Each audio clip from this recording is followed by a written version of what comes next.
ఈ దినం పునరుత్థాన దినం. ప్రపంచానికి యేసుక్రీస్తు ప్రభుల వారు మరణాన్ని జయించి శ్రమలు అనుభవించి సిలువలో సాతాను చితకద్రొక్కి సమాధి చేయబడి వాగ్దానానుసారముగా యేసు ప్రభు చెప్పబడినటువంటి మాట మేరకు ఆయన ఇచ్చిన మాటను నిలవబెట్టుకోవటానికి ఈ దినము సమాధిలో నుంచి బయటకు వచ్చినటువంటి దినం. సమాధిని తీసేసి సమాధిని తెరిచి యేసు ప్రభువు మరలా పునరుత్థానుడై మనందరి ముందు నిలబడినటువంటి శ్రేష్టకరమైనటువంటి దినం. ఆ యేసు ప్రభువును మనము ఆరాధిస్తున్నాము అంటే మనం కూడా మాట తప్పని వారముగా జీవించటం మనకు శ్రేష్టం. మాట తప్పుతున్నామంటే ఆయన బిడ్డలం కాదు, మనము సైతాను బిడ్డలమే. గ్రహించుకోండి, ఆయన మాట ఇచ్చి నెరవేర్చినటువంటి దేవుడు కనుక మనం కూడా మాట ప్రకారము జీవించటం మన కర్తవ్యం, మన బాధ్యత. మనకిచ్చినటువంటి గొప్ప శ్రేష్టకరమైనటువంటి పరిస్థితిని మనం మర్చిపోకుండా మాటకు విధేయులమై జీవించటం మన భాగ్యం. అలా మనం చేయలేకపోతే మనము క్రైస్తవులము కాము. రాసి పెట్టుకోవచ్చు సర్టిఫికేట్.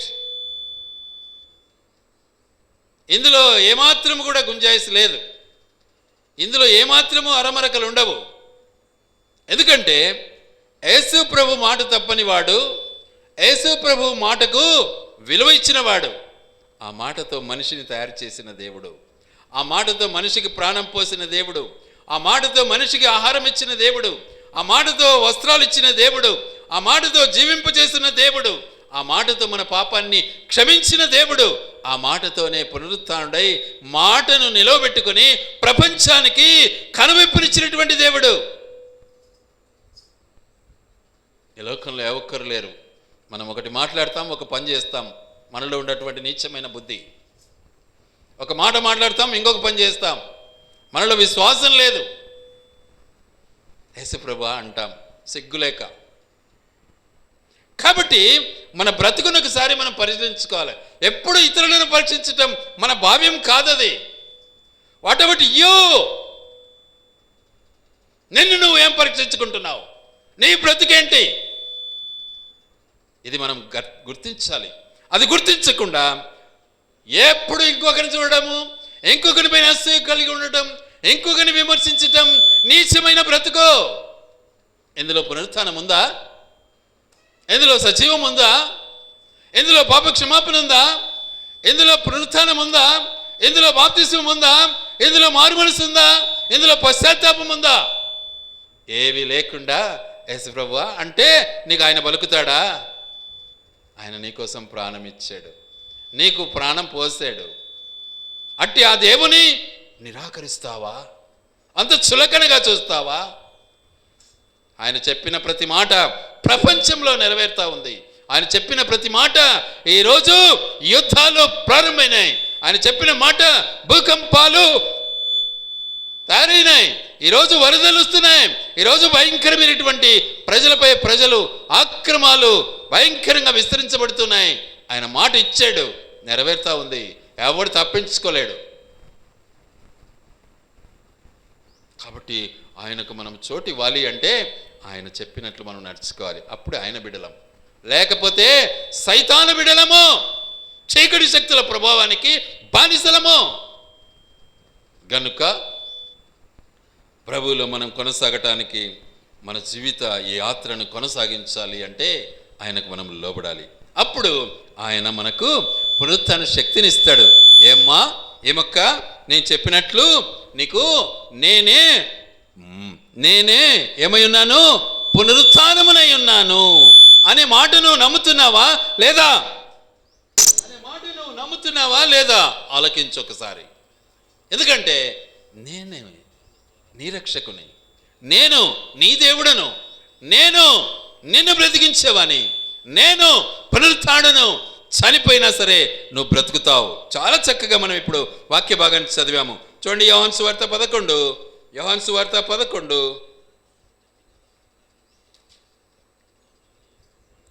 అందుకు యేసు 25 అందుకు యేసు పునరుత్థానమును జీవమును నేనే, నా యందు విశ్వాసం ఉంచువాడు చనిపోయినను బ్రతికి నా యందు విశ్వాసం ఉంచువాడు మరెన్నటికి కూడా చనిపోడు. ఈ మాట నమ్ముతున్నావా? నమ్మావా? అంగీకరించావా? నడుచుకున్నావా? ఉందా నీకు ఆ జ్ఞానం? ఉందా? లేకపోతే నువ్వు వేషధారివే. వాక్యం సెలవిస్తున్న మాట ఎవరు చెప్పలేదు, నాకు అనుకోనక్కర్లే. వేషధారితనము పరలోకము చేరదు.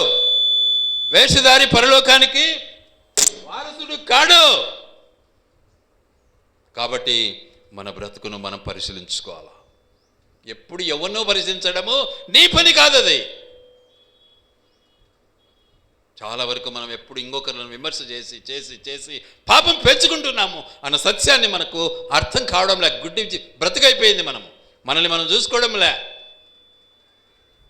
ఎలా దేవుని బిడ్డవైతావును?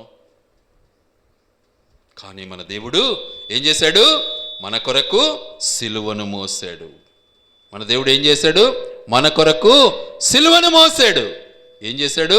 తాను నిజంగా చాలా చక్కగా మనకు బయలుపరిచాడు. చూడండి, చూస్తాం.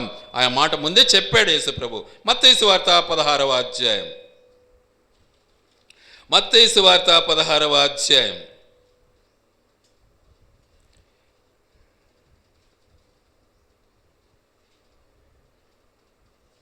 21వ వచనం చదువుకుందాం. అప్పటి నుండి తాను యెరూషలేమునకు వెళ్ళి పెద్దల చేత, ప్రధాన యాజకుల చేతను, శాస్త్రుల చేతను అనేక హింసలు పొంది పంపబడి చంపబడి 3వ దినమున లేచుట అగత్యమని యేసు తన శిష్యులకు తెలియచేయ మొదలు పెట్టగా. చూసారా ఎంత స్పష్టంగా మాట ఇచ్చాడు దేవుడు. ఆ మాట ఏమన్నా నిరర్థకమైందా? మనం మాటిస్తాము, దానికి అస్సలు విలువే ఉండదు. ఎంత నీచమైన బ్రతుకు మనది. కానీ యేసయ్య ఎలాంటివాడా? మాటిచ్చి పరిగెత్తేవాడా? తప్పుకుండేవాడా? పారిపోయేవాడా? చాటునుండేవాడా? అలాంటి దేవునికి నువ్వు ఎలా బిడ్డవవుతావు? నీ మాటకు విలువ లేదా? మాట నీ అబ్బ సొత్తా ఏమన్నా? మాట అనేది మన దేవుడు అని అర్థం. మాటకు మనం విలువ ఇవ్వాలి. అందుకే ఆది యందు వాక్యము, ఆది యందు ఆ మాట ఉండెను, ఆ మాట దేవుని యొద్ద ఉండెను, ఆ మాట దేవుడై ఉండెను, ఆ మాట కృపా సత్య సంపూర్ణత కలిగి మన మధ్య నివసిస్తూ ఉంది. ఎలా మర్చిపోతున్నాం మనం? నిజంగా బాప్తిజం పొందామా? నిజంగా మారుమనసు పొందామా? నిజంగా పునరుత్థానం ఉందా మనలో? ఒక చిన్నదానికి ఓర్చుకోలేము. ప్రతి చిన్న విషయంలో ఏమైపోతాము? ఏంలే, గాబరా గాబరా, అవతరుడు కనపడు మనకిగా. అలాంటప్పుడు నీ బ్రతికేంటి అసలు? నువ్వు నిజంగా దేవుని బిడ్డవా? పునరుత్థానం ఉందా నీలో? గ్రహించాలి. నీ బ్రతుకును, నీ యొక్క ఆలోచనను, నీ యొక్క తలంపును నువ్వు ఎరగాలి. అది ఎరగకుండా నేను దేవుని బిడ్డను అంటే నీ అంత వేషధారి ఇంకొకరు లేరు. కాబట్టి ఆయన పునరుత్థాన శక్తి కలిగినటువంటి వాడు. మాట ఇచ్చాడు, నెరవేర్చాడు. మాట ఇచ్చాడు, సంపూర్ణంగా నెరవేర్చాడు. 3వ దినమున లేచుట అగత్యమని యేసు తన శిష్యులకు తెలియజేశాడు. స్పష్టంగా చెప్పాడు, నేను 3వ రోజు లేస్తాను. నన్ను చంపుతారు, నన్ను సిలువ వేస్తారు, నన్ను సమాధి చేస్తారు, నేను 3వ రోజు లేస్తాను. భయపడి సీలేసుకున్నారు, బండ వేశారు, సీలేసినారు, రకరకాల తంటాలు పడ్డారు, రకరకాల డ్రామాలు వేశారు. కానీ ఏది కూడా ఆయన ముందర నిలబడలే. అన్ని పటాపంచలైపోయినాయి. రాయి తనకు తానే ప్రక్కకి వెళ్ళిపోయింది. మృత్యుంజయుడై, పునరుత్థానుడై, సజీవుడై లేచాడు, సమాధిలోంచి బయటకు వచ్చాడు. ఇదిగో మీకంటే ముందు నేను గలిలయకు వెళ్తున్నాను, అక్కడ నన్ను కలుసుకోండి అన్నాడు. మనమేమంటాం? నన్ను చూసుకో ఇంకా మళ్ళా అంటాం. ఏది చూసుకునేది? లోకమా? చీకటే? సైతానా? కాబట్టి మన బ్రతుకును పరిశీలించుకోవాలి మనం. అది లేకుండా ఎందుకు ఈ వేషధారణ జీవితం మనకు?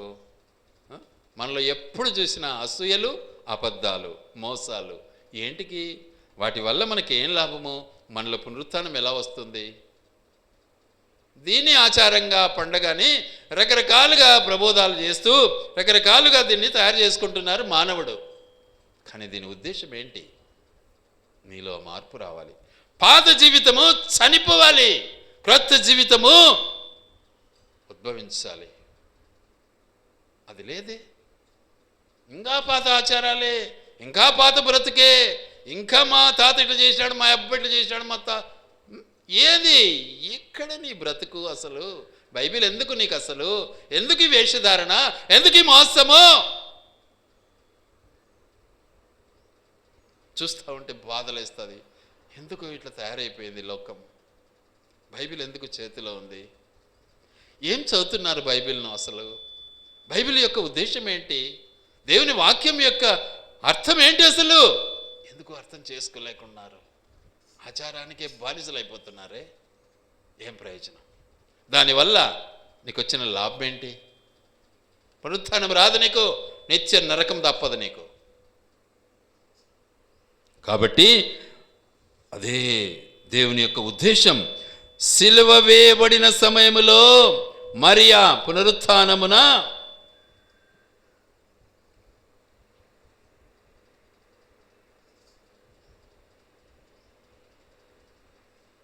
మరియకున్న అద్భుతములు జరిగెను, కొన్ని అద్భుతములు జరిగెను. చూద్దామా ఆ మాటలు ఒకసారి చూడండి. మత్తయి సువార్త 27వ అధ్యాయం. త్వరగా సమయం చాలదు మనకు, తొందరగా ముగిస్తాం.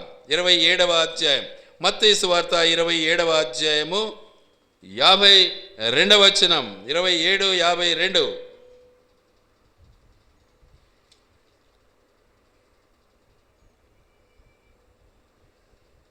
చూద్దాం. 52 కాదు, కొంచెం ముందు నుంచి తీసుకుందాం.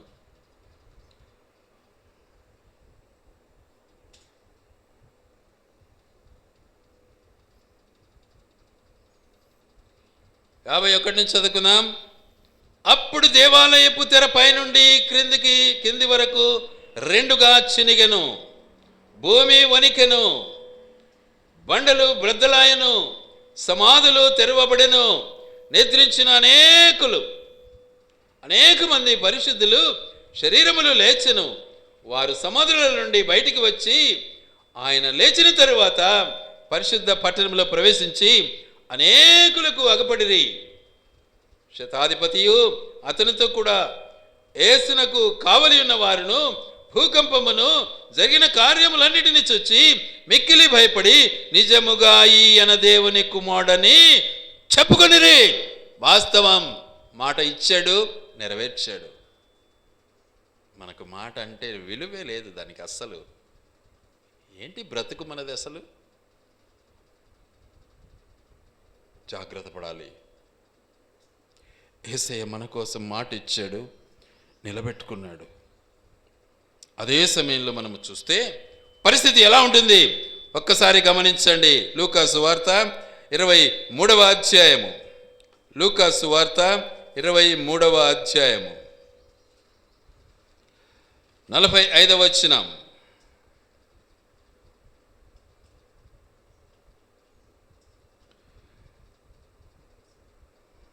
సూర్యుడు అదృష్టుడాయను, గర్భాలయపు తెర నడిమికి చినిగెను. అప్పుడు యేసయ్య నిజంగా ఆయన ఆ గొప్పతనం, ఆ అద్భుత క్రియ ప్రపంచానికి చాటింపబడింది. ప్రపంచానికి, not only Andhra Pradesh, not only India, ప్రపంచానికి, టు ద వరల్డ్. అందుకే ఆయనకి ఏమని పేరు? Is the saviour of the world. ఆయన లోక రక్షకుడు అని అర్థం. కాబట్టి ఆయన సూచక క్రియలు అద్భుతం, ఆశ్చర్యం. గనుక ఆయన ఇచ్చినటువంటి గొప్ప ఆధిక్యతను మనము గుర్తించాలి. యేసుక్రీస్తు సొంత పునరుత్థానము, ఆయన ఆయా సమయములలో లేవబడిన వారు మరలా చనిపోయారు, కానీ క్రీస్తు ఇంకా సజీవుడై ఉన్నాడు. ఆయన పునరుత్థానుడైన రక్షకుడు. హల్లెలూయా. ఇప్పుడు నిన్ను రక్షించాలని ఇష్టపడుతున్నాడు. పరిశుద్ధాత్మ దేవుడు నీతో ఉంటూ ఉన్నాడు. పునరుత్థాన శక్తి నీకు లభించాలని కోరుకుంటూ ఉన్నాడు. పునరుత్థాన జీవితం నువ్వు కలిగి ఉండాలని ఇష్టపడుతున్నాడు. అలాంటి దేవుని ఆరాధించాలి. జాగ్రత్త. ఆ మార్పు నీలో ఉంటే నువ్వు దేవుని ఆరాధిస్తావు. నోరు మూసుకోలేవు. అసలు నోరు మూసుకుంటున్నావు అంటే అలాంటి దేవుడు నీ హృదయంలో లేడు. వేషధారివి. అట్టి దేవుని నీ హృదయంలో నువ్వు చేర్చుకున్నట్లయితేనే నీ జీవితము ధన్యమవుతుంది. అందుకే వాక్యం అంటుంది, ఏమంటుందంటే యోహాను సువార్త 12వ అధ్యాయము 23-24 వచనాలు చదువుకుందాం. యోహాను సువార్త 12వ అధ్యాయము 23-24 వచనం చదువుకుందాం. అందుకు యేసు వారితో ఇట్లా, నేను మనుష్య కుమారుడు మహిమ పొందవలసిన గడి వచ్చి ఉన్నది. గోధుమ గింజ భూమిలో పడి చావకుండిన ఎడల అది ఒంటిగానే ఉండును, అది చచ్చిన ఎడల విస్తారముగా ఫలించును. Praise the lord. దేవునికి స్తోత్రాలు. గోధుమ గింజ కానీ ఏ విత్తనమైనా భూమిలో పడి చావకపోతే దానికి ఫలితం రాదు. అది అట్లే ఉండిపోతుంది.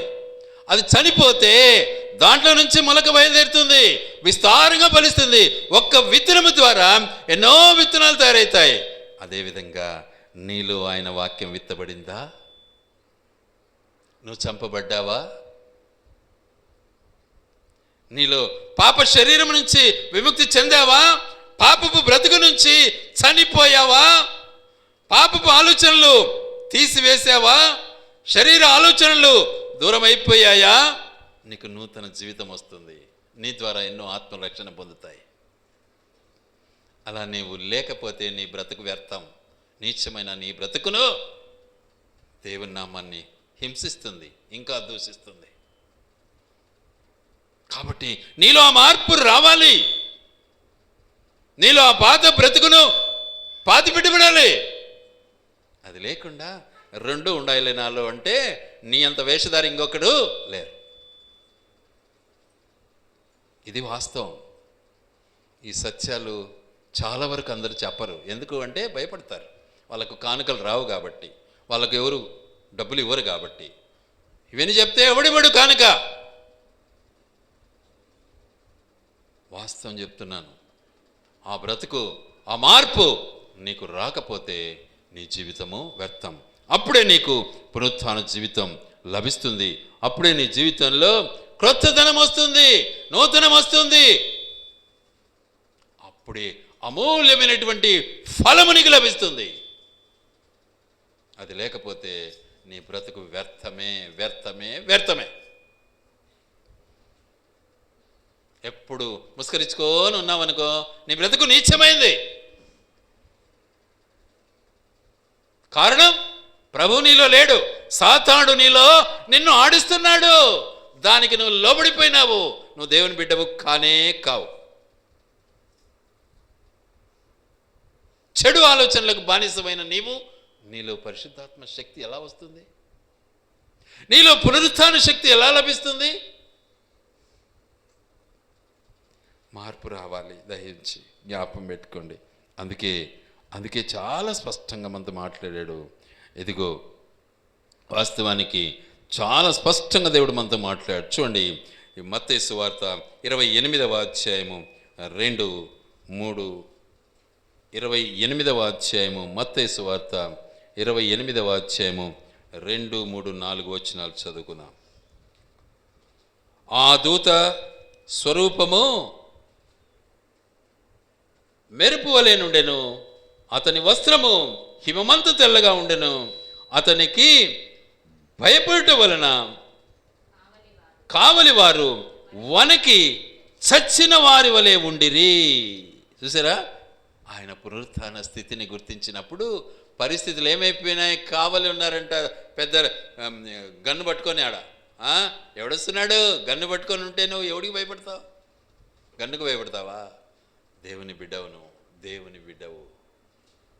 గన్నుకు భయపడి పరిశుద్ధతను కోల్పోతావా? ఎప్పుడైతే గన్ను పట్టుకొని ఉండే కావలి వారు ఏమైపోయినారు? వణకిపోయినారు, దద్దరిల్లిపోయినారు, కొండలు బద్దలైపోయినాయి. ప్రభు సమాధిలో నుంచి బయటకు వచ్చాడు. నీ పరిస్థితి ఏంటి? నువ్వు సమాధిలో నుంచి బయటకు వచ్చావా? ప్రభుని నమ్మావా? ఆలోచించుకో ఒకసారి. పునరుత్థాన పండగ దేనికి? తినడానికి పండగ, కట్టుకోవడానికి బట్ట, అదే పండగ. మన బ్రతుకును ఒక్కసారి పరిశీలించుకోవాలి. మన బ్రతుకులో పునరుత్థానం ఉందా? అది లేకపోతే శాపగ్రస్తురాలివి, శాపగ్రస్తునివి.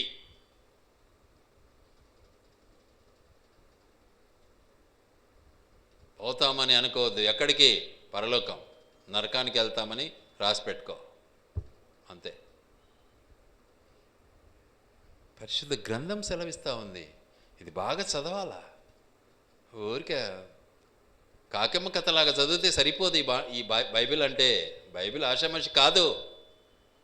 నీకు రూపం ఇస్తుంది, నిన్ను మృత్యుంజయం చేస్తుంది, నిన్ను గొప్ప చేస్తుంది. నీ గొప్పతనాన్ని బట్టి దేవుడు మయంపరచబడతాడు. ఇది పరిశుద్ధ గ్రంథం అంటే. డబ్బు సంపాదించుకోవడానికి కాదు పరిశుద్ధ గ్రంథం. ఈరోజు పర్సంటేజ్ ఎక్కువైపోయింది అది. కాబట్టి ప్రభునందు మన జీవితాలను మనం పరిశీలించుకోవాలి. ప్రభునందు మన బ్రతుకును మనం పరిశీలించుకోవాలి. గనుక ఎంత ధన్యత, ఎంత గొప్పతనం చూడండి దయచేసి. యోహాను సువార్త 20వ అధ్యాయం, యోహాను సువార్త 20వ అధ్యాయం 18వ వచనం చదువుకుందాం.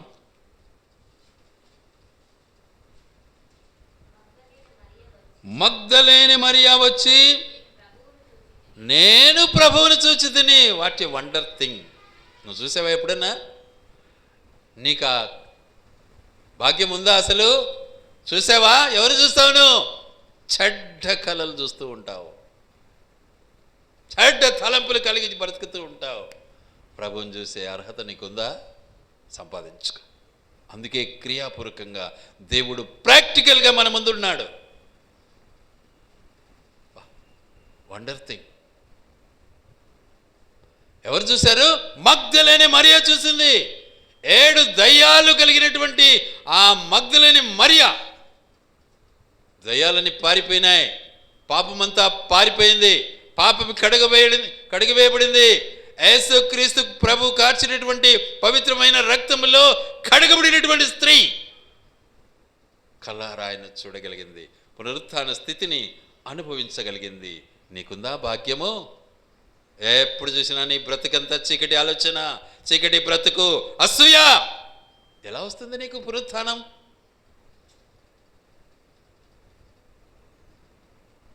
తోటి పక్కనున్న మనిషిని నువ్వు చూసి ఓర్వలేవే.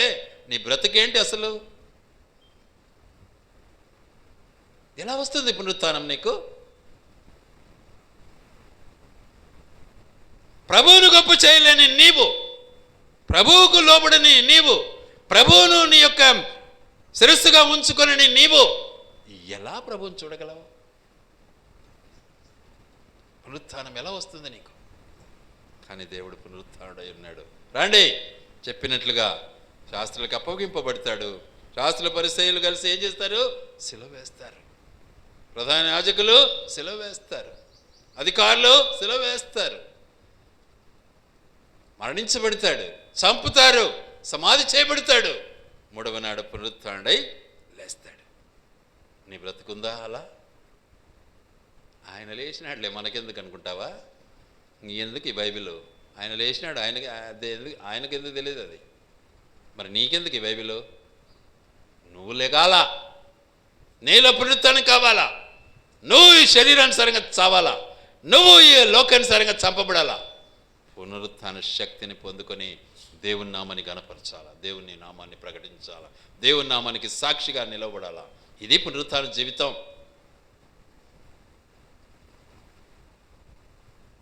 యేసు మాటలు చెప్పుకుంటే చాలు, 10 రూపాయలు ఇస్తాడు ఎవడైనా సరే, అన్నం పెడతాడు. ఒకడు ఉండే అట్లే లాస్ట్కి తనిచ్చుకొని జైల్లో కూడా పడ్డాడు వాడు. లాస్ట్ ఎవడో దయదలిచి మళ్ళీ విడిపించి ఇంకా ఇటు పనులు చేయగాకరని పంపించేసినారు. కాబట్టి మన బ్రతుకును ఒకసారి పరిశీలించుకోవాలి. మనం అలా చేసుకోకపోతే మనము ఏం ప్రయోజనం లేదు. పునరుత్థానం శక్తి మనకు రాదు. ఈ పొద్దు మా ప్రభు లేచినాడు అని చెప్పుకుంటే అర్హత నీకు లేదు. నీలో మార్పు రాకపోతే మా ప్రభు లేచినాడంటే ఏం ప్రయోజనం? ఆయన లేచినాడు, నీ పరిస్థితి ఏంటి? What out you? నీలో వచ్చింది ఆ పునరుత్థానము, నీలో వచ్చింది ఆ పరివర్తన.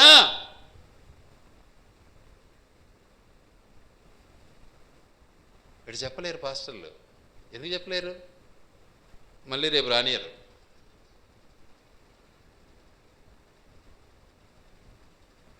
కాబట్టి గుర్తించాలి. ఎందుకంటే ఈ యొక్క పునరుత్థాన పరిస్థితి ప్రపంచానికి చాటి చెప్పింది, నిజదేవుడు అన్న సత్యాన్ని సంపూర్ణంగా బయలుపరిచింది.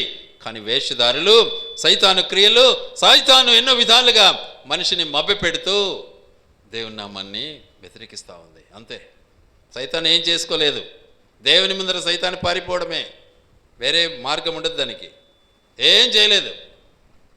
కాబట్టి పునరుత్థానం తప్ప మరేమీ ఆయన కొరకు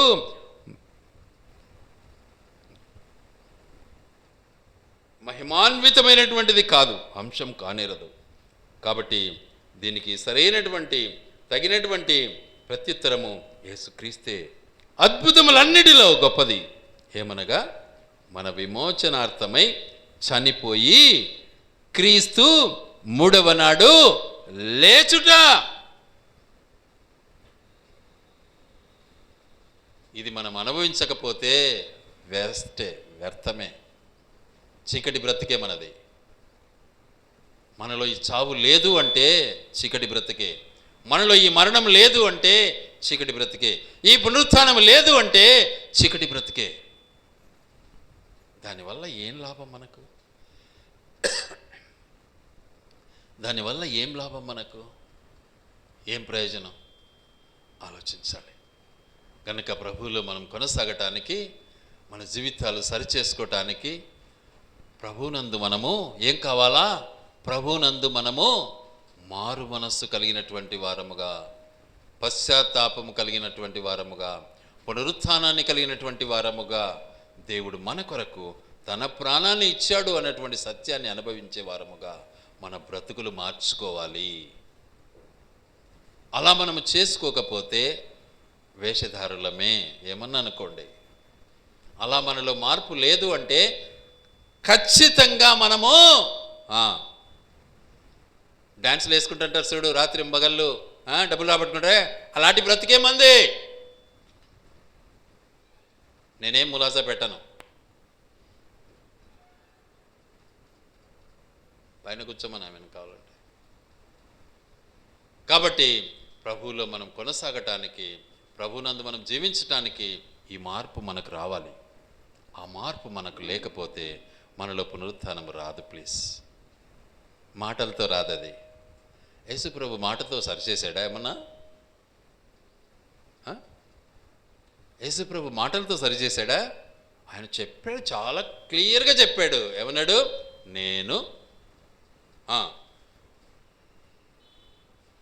శాస్త్రుల పరిచయులకు తర్వాత ప్రధాన యాజకునికి అప్పగింపబడతాను, వాళ్ళు నన్ను చంపుతారు, ఆ తరువాత సమాధి చేస్తారు, ఆ తరువాత మూడవ నాడు నేను లేస్తాను అన్నాడు. ఇది క్రియ కాదా? ఇది సుత్తెనా ఒట్టిది? ఇదేమన్నా ఆశామర్షా? మరి నీలో ఎందుకు లేదు? నీలో లేకపోతే నువ్వు వేషధారివి కాదా? ఈ క్రియ నీలో లేదు అంటే నువ్వు దొంగవు కాదా? సైతానుడు నిన్ను ఏలడం లేదా? యేసుప్రభు ఆధీనంలో ఉన్నావా నువ్వు అసలు? కాబట్టి మన బ్రతుకును మనం సరిచేసుకోవాలి. సరిచేసుకోకుండా ఈ పొద్దు మా ప్రభువు పుట్టాడు, మరలా లేచాడు అని చెప్పుకుంటే నీ అంత వేషధారి ఇంకొకడు లేడు. నీలో క్రియ కావాలి, నీలో పునరుత్థానం రావాలి. ఆ పునరుత్థానం నీలో లేకపోతే నీ బ్రతుకు వ్యర్థమే.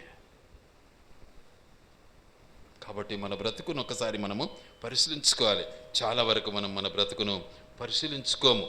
ఎందుకు అంటే మన అపరాధాలు మన ముందు ఉంటాయి కదా, అవి మనల్ని ఏం చేస్తాయి? కళ్ళు కట్టేస్తాయి అన్నమాట. కళ్ళకు మబ్బు చేసేస్తాయి, చీకటి వచ్చేస్తుంది. అందుకే వాక్యం ఏమంటుంది అంటే, చూడండి దయచేసి, రోమపత్రిక 4వ అధ్యాయము 25వ వచనం. రోమపత్రిక 4వ అధ్యాయము 25వ వచనం.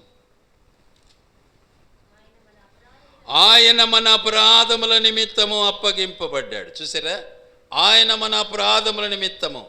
నువ్వు తప్పు చేసావా లేదా ఒకసారి ఆలోచించుకో. అబద్ధం ఆడుతున్నావా లేదా ఒకసారి ఆలోచించుకో. మోసం చేస్తున్నావా లేదా ఒక్కసారి ఆలోచించుకో. వ్యభిచారం చేస్తున్నావా లేదా ఒక్కసారి ఆలోచించుకో.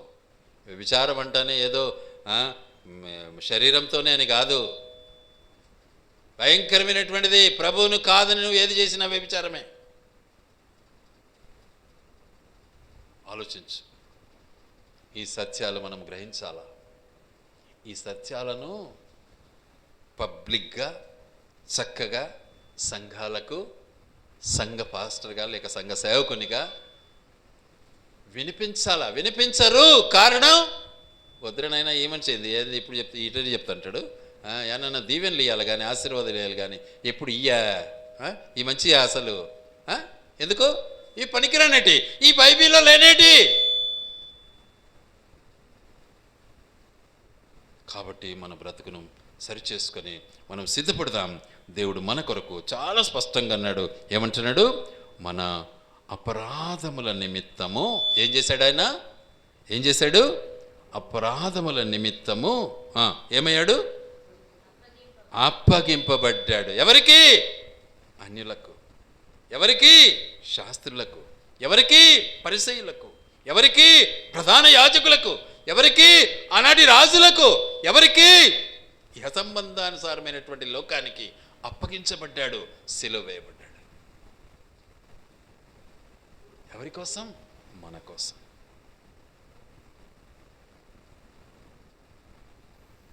యేసు ప్రభు ఈ లోకంలో పుట్టాడు, సిలువ వేయబడ్డాడు అని దండోరా కొడితే సరిపోదు. నో, దండోరా కొట్టాల్సిన పనే లేదు అసలు. Required your practical life. అది నిజమైనటువంటి డబ్బా, అది నిజమైనటువంటి సాక్ష్యం, అది నిజమైనటువంటి పునరుత్థానం. వాటిని నువ్వు స్వీకరించాలా, వాటిని నువ్వు ఆపాదించుకోవాలా, నీకు పోల్చుకోవాలా, నీ జీవితాన్ని సరిచేసుకోవాలా, నీలో పునరుత్థానం రావాలా. అప్పుడే నీ జీవితం ధన్యం. దాని కొరకే ఏమన్నాడు ఇక్కడ నెక్స్ట్ వర్డ్, అక్కడే ఇంకొక మాట, మనము నీతిమంతులముగా తీర్చబడుటకై. మనము దేనికోసం? మనము నీతిమంతులుగా తీర్చబడటానికి. తీర్చబడ్డావా? ఆయన అందుకే లేచాడు నీకోసం. నువ్వు లేచావా? నువ్వు అసలు పడిపోయినావా? నువ్వు అసలు పాతిపెట్టబడ్డావా? నువ్వు అసలు లేచావా? పునరుత్థానుడయ్యావా? నీకోసం ఆయన పునరుత్థానుడయ్యాడు, నీకోసం ఆయన లేపబడ్డాడు.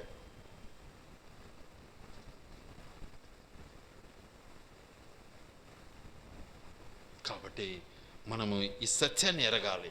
ఈ సత్యాన్ని మనం ఎరిగితే మనం ధన్యులం అవుతాం. సమయం సరిపోదు కాబట్టి తొందరగా నేను ముగిస్తున్నాను. ఎందుకంటే ఆయన మన కొరకు, మన అపరాధముల కొరకు ఈ లోకంలో నిజంగా మనం చేసే ప్రతి పాపపు నీచ కార్యాలను బట్టి యేసు ప్రభు మన మధ్యకు రావడం జరిగింది. లేకుంటే వచ్చేవాడు కాదు. ఇది ఆ రోజే తెలిసిపోయింది దేవునికి. మనుష్యుడు ఎవడేడు, ఎలాంటి వాడంట? అనాదిలోనే తెలిసిపోయింది దేవునికి. అందుకే మాట ఇచ్చాడు ఆయన. ఏమని ఇచ్చాడు? ఎవరికైనా తెలుసా? మనిషి అంటే ఎలాంటి వాడంట? చాలా స్పష్టంగా రాయబడి ఉంది. మనిషి బాల్యము నుండే వీడు ఎవడు? నేనే చెప్పాలా, మీరు చెప్తారా? చెడ్డోడు. నువ్వు ఒప్పుకుంటావా నేను చెడ్డోనని? ఒప్పుకోవు కదా, ఎందుకంటే చాలా మంచోనివి, నువ్వు చాలా మంచోనివి.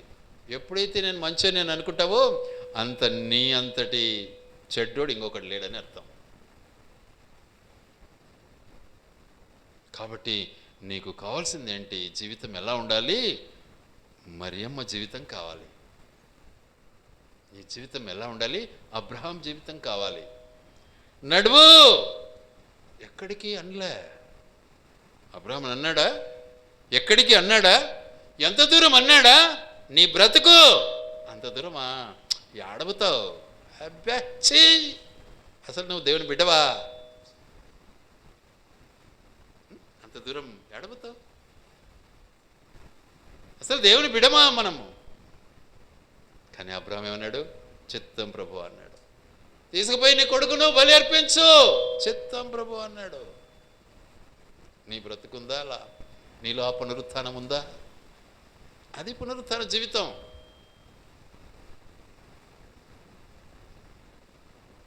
వెంటనే దేవుడు తెలుసుకున్నాడు, అబ్రహాము నాపై ఉన్నటువంటి విశ్వాసము అమూల్యమైంది. కాబట్టి అబ్రహాము ఎక్క మీదట నా స్నేహితుడు. స్నేహితానికి ఎలా ఉంటుంది? తారతమ్యాలు ఉండవు, ఎత్తులు తగ్గులు ఉండవు, సమానత్వం ఉంటుంది. కాబట్టి నేను చేయబోయేది నా స్నేహితుని చెప్పకుండా నేను ఎలా ఉండగలను? భార్యకు చెప్పడు, భర్తకు చెప్పడు, కానీ స్నేహితుని చెప్తాడు. ఇది గొప్పతనం. కాబట్టి ఆ పునరుత్థాన శక్తిని మనం పొంది ప్రభుని ఆరాధించే వరంగా ఉండాలి. దేవుడి మాటలు ఆయన వెనుకలు దీవించునుగాక. నెక్స్ట్ సెషన్లో మళ్ళీ తీసుకుందాం.